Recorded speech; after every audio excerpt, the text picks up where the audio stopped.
السلام علیکم ورحمۃ اللہ وبرکاتہ۔ آج ہم جس موضوع پہ بات کریں گے وہ ہے کہ جب کسی انسان کے اوپر مصیبت پریشانی آئے تو اس صورت میں انسان کو کس طرح اس نماز کی طرف، کون سی نماز کی طرف متوجہ ہونا چاہیے۔ حضرت عبداللہ بن عوفہ رضی اللہ تعالیٰ عنہ سے روایت ہے کہ رسول اللہ صلی اللہ علیہ وسلم نے ارشاد فرمایا، جسے اللہ سے کوئی حاجت ہو یا کسی بندے سے کوئی حاجت ہو تو وضو کرے اور پھر 2 رکعت نماز کی نیت باندھے اور اللہ کی تعریف بیان کرے اور نبی صلی اللہ علیہ وسلم پر درود بھیجے اور پھر یہ دعا پڑھے۔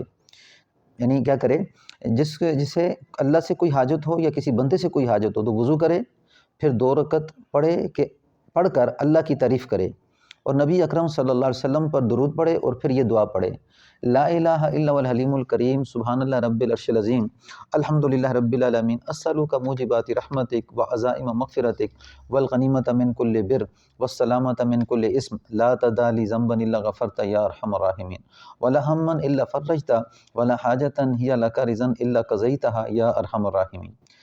ترجمہ کہ اللہ کے سوا کوئی معبود نہیں جو حلیم کریم ہے، اللہ پاک ہے جو عرش عظیم کا رب ہے اور سب تعریفیں اللہ تعالیٰ کے لیے ہیں۔ اے اللہ، میں تجھ سے تیری رحمت کے واجب کرنے والی چیزوں کا اور ان چیزوں کا سوال کرتا ہوں جو تیری مغفرت کو ضروری کر دیں، اور ہر بھلائی میں اپنا حصہ اور ہر گناہ سے سلامتی چاہتا ہوں۔ اے ارحم الراحمین، میرا کوئی گناہ بخشے بغیر اور کوئی رنج دور کیے بغیر اور کوئی حاجت جو تجھے پسند ہو پورے کیے بغیر نہ چھوڑ۔ فرمایا یہ دعا پڑھے اور پھر اس کے ساتھ ساتھ کہ ہر مشکل کے لیے نماز پڑھی جائے۔ عن حذیفہ رضی اللہ تعالیٰ عنہ قال رسول اللہ صلی اللہ علیہ وسلم قال نبی صلی اللہ علیہ وسلم اذا حزبہ امر صلی اللہ علیہ وسلم اذا حزبہ امر صلی۔ حضرت حذیفہ رضی اللہ تعالیٰ عنہ سے روایت ہے کہ حضور اکرم صلی اللہ علیہ وسلم کی یہ عادت مبارکہ تھی کہ جب کوئی دشواری پیش آتی تو فوراً وہ نماز میں مشغول ہو جاتے۔ جیسے قرآن پاک کی آیت ہے، یا ایھا الذین آمنوا استعینوا بالصبر والصلاۃ، اے ایمان والو مدد چاہو نماز کے ساتھ اور صبر کے ساتھ۔ فرمایا کہ صبر بہت بڑی چیز ہے، اس سے ثواب بھی ملتا ہے اور اس کی وجہ سے اللہ جل شانہ مصیبتوں کو بھی دور فرماتے ہیں۔ جب مومن بندہ مصیبت، جزا، فضا اور گھبراہٹ نہیں دکھاتا تو اللہ جل شانہ سے امید باندھ کر مصیبت کے دفع ہونے کا انتظار کرتا ہے تو اللہ پاک کی رحمت متوجہ ہوتی ہے اور مصیبت دور کر دی جاتی ہے۔ جس کو صبر کی دولت مل گئی وہ بہت بڑی دولت سے نوازا گیا۔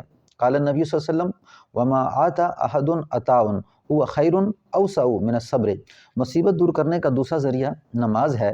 نماز بہت بڑی چیز ہے، بندہ اللہ جل شانہ سے خصوصی تعلق نماز کے ذریعے سے پیدا کرتا ہے۔ حضور صلی اللہ علیہ وسلم کو نماز سے بہت زیادہ محبت تھی۔ آپ صلی اللہ علیہ وسلم نے فرمایا کہ میری آنکھوں کی ٹھنڈک نماز میں ہے۔ آپ صلی اللہ علیہ وسلم رات کو اس قدر نماز پڑھتے تہجد کی کہ قدم مبارک سوج جاتے تھے، پھر اگر کوئی مشکل درپیش ہوتی تو خصوصیت کے ساتھ نماز کی طرف اور زیادہ متوجہ ہوتے تھے۔ فرض نمازوں کے بعد جو دعا کی جائے اس کا قبولیت سے قریب تر ہونا انہی اوراق میں بیان ہو چکا ہے۔ تہجد کے وقت فرض نمازوں کے بعد خصوصیت کے ساتھ دعا کرنا، اور کبھی صلاۃ الحاجت جیسے میں نے بتایا کہ ہر روز 1 مرتبہ کسی نماز کے ساتھ صلاۃ الحاجت کو پڑھ لے اور پھر صلاۃ الحاجت کے بعد جو ترتیب شروع میں بتائی ہے اس کو کر کے اللہ سے دعا مانگے، تو اس میں ہر حاجت کے پورا ہونے کا سوال ہے، اور اللہ سبحانہ و تعالیٰ اس طرح مدد مانگنے والے کو، اس طرح عبادت کرنے والے کو ٹھکراتے نہیں بلکہ اس کی حاجات کو پورا کر دیتے ہیں۔ السلام علیکم ورحمۃ اللہ وبرکاتہ۔